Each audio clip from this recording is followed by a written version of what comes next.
एक बहुत खूबसूरत लड़की सामने से चलती हुई आती है। वो हमारे बिल्कुल बगल से गुजर कर चली जाती है। हम पीछे पलटकर उसे देखते हैं, लेकिन तभी वो लड़की भी पलटकर देखती है। और जब हमारी आंखें उस लड़की से मिलती हैं तो ना चाहते हुए भी हमारी नजरें झुक जाती हैं। हम उससे ज्यादा देर तक आंखें भी नहीं मिला पाते। हालांकि हम दोनों के बीच कोई बातचीत नहीं हुई। मैंने उसे देखा, उसने मुझे देखा, लेकिन 3 सेकंड तक भी मैं उससे आई कांटेक्ट नहीं कर पाया। ऐसा अक्सर सभी की जिंदगी में होता है, और ये बात सिर्फ सुंदर स्त्री की नहीं है। जीवन में बहुत से लोग ऐसे होते हैं जिनसे हम आंखें मिला के, उससे रूबरू होके पूरी तरह से बात ही नहीं कर पाते। कहना कुछ होता है, कह कुछ जाते हैं। उस वक्त ऐसा लगता है कि हमारा अपने ऊपर कोई नियंत्रण ही नहीं है। और मजे की बात तो ये है कि जिससे हम बात कर रहे होते हैं वो हमारा मित्र, हमारा दोस्त, हमारे माता पिता या कोई अनजान लड़की ही होती है। हमारे कोई दुश्मन नहीं होते, लेकिन फिर भी हम उनसे ज्यादा देर तक आंखें नहीं मिला पाते। अगर ये आपने भी अनुभव किया है तो कमेंट्स में जरूर बताना। आज की जो बोध कहानी मैं आपको सुनाने वाला हूँ उसमें आपको इसका कारण और निवारण दोनों पता चलेंगे कि ऐसा होता क्यों है और ऐसा होने से खुद को कैसे रोकें। इससे पहले कि आप इस कहानी में खो जाएं, इस चैनल को सब्सक्राइब जरूर कर लें। तो चलिए कहानी शुरू करते हैं। वर्षा ऋतु समाप्त होने के 2 हफ्ते बाद एक बहुत ही सुंदर स्त्री बुद्ध से मिलने के लिए आई। वो 2 सफेद घोड़े वाले एक सफेद रथ पर सवार थी और उसके साथ 16 वर्ष की आयु के आसपास का एक युवक भी था। उसकी वेशभूषा तथा चाल ढाल सर्वथा सुरुचिपूर्ण और गरिमापूर्ण थी। उसने आकर एक युवा भिक्षु से अनुरोध किया कि मुझे बुद्ध की कुटिया तक ले चलिए। जब वे कुटिया में पहुंचे तो बुद्ध चलित ध्यान करके लौटे नहीं थे। उस भिक्षु ने उन लोगों को बुद्ध की कुटिया के आगे रखी 2 कुर्सियों पर बैठा दिया। थोड़ी देर बाद बुद्ध भी वहां पर पहुंच गए। उनके साथ उनके 3 शिष्य भी थे। बुद्ध को देखकर वो स्त्री और वो युवक सम्मान पूर्वक उठे और बुद्ध को सादर नमन किया। बुद्ध उन्हें बैठने का अनुरोध करते हुए खुद तीसरी कुर्सी पर बैठ गए। वो समझ गए थे कि वो स्त्री आम्रपाली और वो युवक राजा बिंबिसार और आम्रपाली का पुत्र जीवक है। वहीं पर बुद्ध का एक शिष्य कालूदई भी खड़ा हुआ था। कालूदई ने अपने जीवन में इतनी सुंदर महिला कभी नहीं देखी थी। उसने अभी 1 महीने पहले ही भिक्षु की प्रवज्जा ली थी और उसे समझ नहीं आ रहा था कि किसी भिक्षु को ऐसी परम सुंदरी की ओर देखना भी चाहिए या नहीं। आखिरकार उसने अपनी आंखें नीची कर ली। बाकी शिष्यों की भी यही स्थिति हुई। कालूदई कभी आम्रपाली को देखते तो कभी बुद्ध को देखते। वो देख रहे थे कि बुद्ध की दृष्टि कितनी सहज और सौम्य है। उनका मुखमंडल चंद्रमा की भांति शांत और सुंदर था। उनकी दृष्टि कृपापूर्ण और स्पष्ट थी। कालूदई को अनुभव हुआ कि बुद्ध की संतुष्टि, सहज और आनंद भावना उनके अपने हृदय में सीधी प्रवेश हो गई थी। दूसरी ओर आम्रपाली भी बुद्ध की आंखों में आंखें डालकर देख रही थी। जिस प्रकार बुद्ध उसे निर्विकार भाव से देख रहे थे, उस दृष्टि से उसे आज तक किसी ने नहीं देखा था। जहां तक उसे याद है, लोग उसे देखकर उलझन में पड़ जाते थे या फिर उनकी आंखों में इच्छा झांक रही होती थी। बुद्ध तो उसे इस प्रकार देख रहे थे जैसे किसी मेघ या सरिता या पुष्प को देखते थे। आम्रपाली को लग रहा था कि वो गहरे में झांक कर उसके हृदय के विचारों को भी समझ लेंगे। उसने हाथ जोड़कर अपना और अपने पुत्र का परिचय दिया। मैं आम्रपाली हूँ और ये मेरा पुत्र जीवक है जो चिकित्सक बनने के लिए पढ़ाई कर रहा है। हमने आपके विषय में बहुत सुना है और आपसे मिलना चाहते थे, जो आज संभव हुआ है। ये सुनकर बुद्ध ने आम्रपाली के बेटे जीवक से पूछा कि उसकी पढ़ाई और दैनिक जीवनचर्या कैसी चल रही है। जीवक ने नम्रता के साथ इन प्रश्नों के उत्तर दिए। बुद्ध समझ गए कि ये युवक दयालु प्रकृति का है और बहुत ही प्रतिभाशाली भी है। जीवक के हृदय में बुद्ध के प्रति सम्मान और प्रेम का भाव था। उसने कहा कि जब मैं अपनी चिकित्सा की पढ़ाई पूरी कर लूंगा तो मैं भी वेणुवन में बुद्ध के पास ही रहूंगा। बुद्ध से मिलने से पहले आम्रपाली ये मानकर चल रही थी कि वो बहुत से उन अन्य विख्यात गुरुओं के समान ही होंगे जिनसे वो मिल चुकी थी, लेकिन वो इससे पहले बुद्ध जैसे किसी गुरु से नहीं मिली थी। उनकी दृष्टि निश्चय ही कोमल और करुणापूर्ण थी। उसने सोचा कि ये ही मेरे उन दुखों को समझ सकेंगे जो उसके हृदय में पल रहे हैं।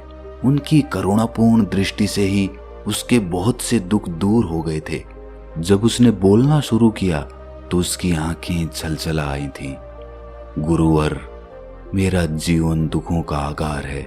यद्यपि मेरे पास धन संपदा की कोई कमी नहीं है और अभी तक किसी वस्तु की आकांक्षा अतृप्त नहीं रही है, फिर भी आज का दिन मेरे जीवन का सर्वाधिक उल्लास का दिन है। आम्रपाली एक प्रसिद्ध गायिका और नर्तकी थी, लेकिन किसी भी आदमी के कहने भर से अपनी कला का प्रदर्शन नहीं करती थी। यदि किसी के तौर तरीके या व्यवहार उसे अच्छा नहीं लगता था तो वो अपनी कला का प्रदर्शन करने से इनकार कर देती थी, चाहे फिर वो आदमी उसे कितना ही धन देने का प्रस्ताव क्यों ना रखे। जब वो 16 साल की थी तो किसी से प्रेम करने लगी थी, किंतु उस प्रेम प्रसंग ने उसका हृदय तोड़ दिया था। कुछ समय बाद उसकी भेंट युवा राजकुमार बिंबिसार से हुई और उन दोनों में प्रेम हो गया।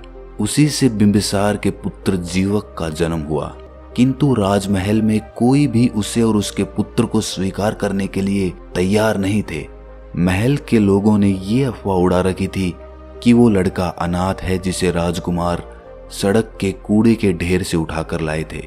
इन आरोपों से आम्रपाली के हृदय को बहुत आघात लगा। राजमहल में उसे द्वेष और घृणा से भरे अपमान के घूंट पीने पड़ते थे। शीघ्र ही उसने समझ लिया कि उसे स्वतंत्र रहना है और अपनी स्वतंत्रता की पूर्ण शक्ति से रक्षा करनी है।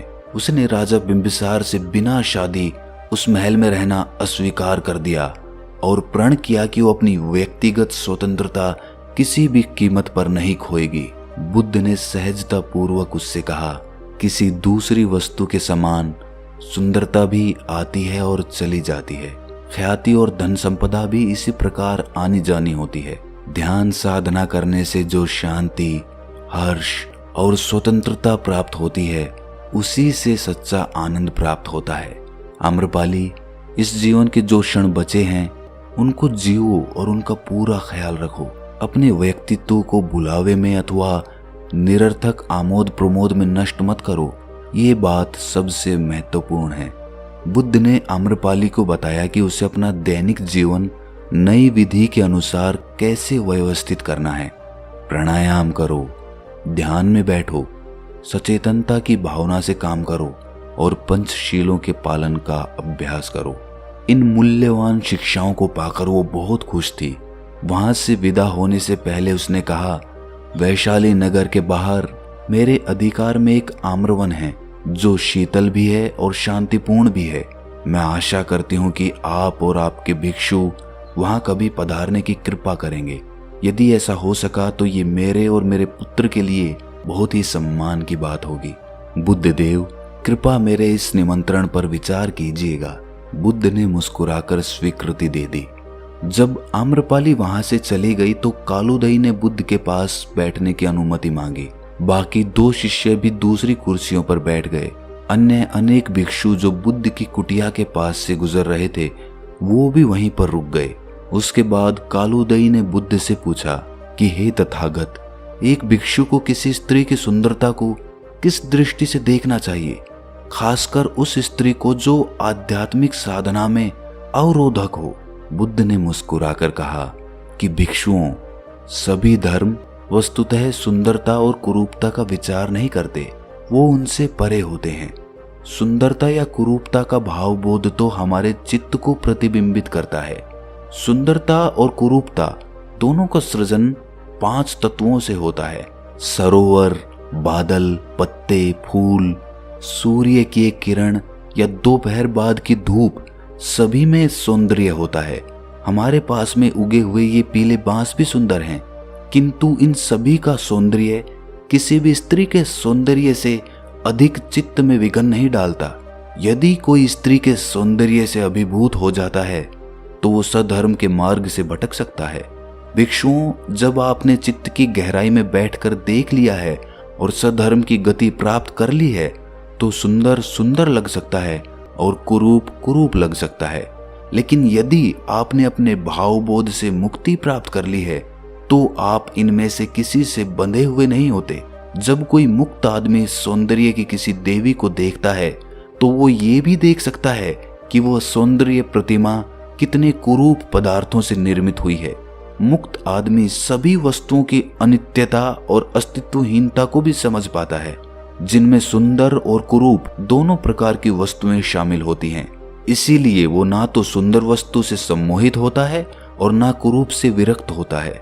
एक ही सौंदर्य शाश्वत है जो कभी फीका नहीं पड़ता, वो है करुणामय मुक्त हृदय जिससे किसी को दुख नहीं होता। करुणा का अर्थ है इच्छा रहित प्रेम और उसके बदले में किसी प्रकार की कोई अपेक्षा नहीं करना। मुक्त हृदय किसी प्रकार की शर्तों से नहीं बंधा होता। करुणा से भरा हुआ मुक्त हृदय ही सच्चा सौंदर्य है। जब भी हम किसी सुंदर स्त्री की आंखों में आंखें डालकर देखते हैं तो हमारे मन में उसके प्रति अनेक प्रकार के भाव होते हैं, और जब हम उसकी आंखों में देख रहे होते हैं तो कहीं ना कहीं हमारे मन को ऐसा लगता है कि कहीं वो इंसान हमारे मन के भावों को ताड़ ना ले।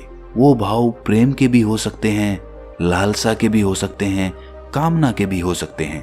अगर आपके मन में उस सौंदर्य के प्रति सिर्फ करुणा का भाव जागृत होता है तो आपका मन किसी भी भाव को छुपाने का अभिनय नहीं करेगा, क्योंकि करुणा का अर्थ है इच्छा रहित प्रेम, और वो प्रेम आपकी आंखों से झलकता है।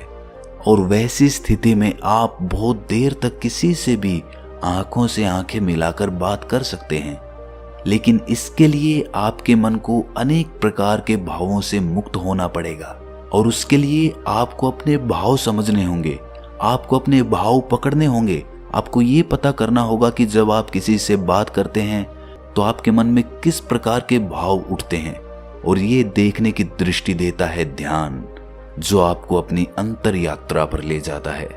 इसीलिए जितना गहरा आप ध्यान में डूबेंगे उतने ही खुद के प्रति साक्षी हो जाएंगे, और फिर आप अपने विचारों और भावों को अच्छी तरह से देख पाएंगे।